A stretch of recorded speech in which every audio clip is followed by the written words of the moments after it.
السلام علیکم ورحمۃ اللہ وبرکاتہ۔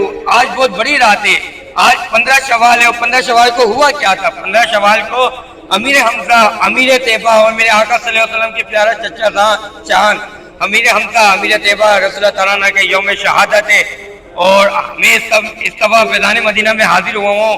آپ مینار بھی دیکھ رہے ہوں گے، سب گنبد دے رہے ہوں گے، در مرشد پر حاضر ہوں، تو ایک اشعار پیش کرنا چاہوں گا۔ وہ احد کی زمین جن کے اندر مکی، وہ احد کی زمین جن کے اندر مکی، میرے حمزہ پیا میں مدینے چلا، میرے حمزہ پیا میں مدینے چلا۔ اور آپ بھی خوب اپنے گھروں پہ سال و ثواب کریں، ان کی فاتحہ کریں، اللہ نے چاہا تو گورنر مدینہ کے صدقے انشاءاللہ جلد سے جلد افطار رمضان مکہ، رمضان مدینہ اور حج اکبر کی سعادت ملے گی، آمین۔